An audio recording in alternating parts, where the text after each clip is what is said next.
ഓം ശ്രീ ഗുരുഭ്യോ നമഃ. മറ്റുള്ളവരുടെ നന്മ കാണാൻ കഴിയുന്നവന് മാത്രമേ ജീവിതത്തിൽ ശാന്തിയും സന്തോഷവും അനുഭവിക്കുവാൻ സാധിക്കൂ. മനസ്സാകുന്ന കണ്ണാടിയിലൂടെയാണ് നമ്മൾ ലോകത്തെ നോക്കിക്കാണുന്നത്. സംശയവും വെറുപ്പും അഹങ്കാരവും നിറഞ്ഞ മനസ്സിലൂടെ ലോകത്തെ നോക്കിക്കണ്ടാൽ കുറ്റവും കുറവും മാത്രമേ കാണാനാവൂ.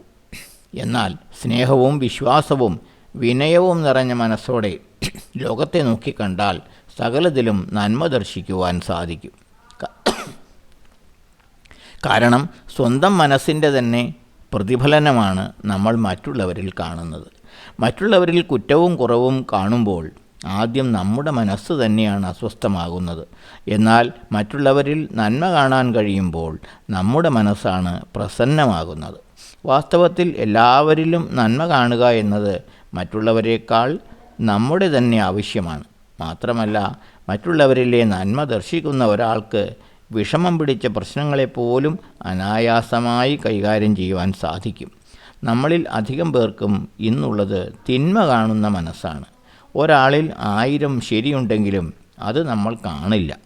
ഒരു തെറ്റുണ്ടെങ്കിൽ അത് മാത്രം കാണും. സദാ അഴുക്കിൽ വസിക്കുന്ന ഈച്ചയെപ്പോലെ ആണ് നമ്മുടെ മനസ്സ്. എവിടെയും തെറ്റും കുറവും മാത്രമാണ് കാണുന്നത്. ഈ മനസ്സിനെ നമ്മൾ മാറ്റിയെടുക്കണം.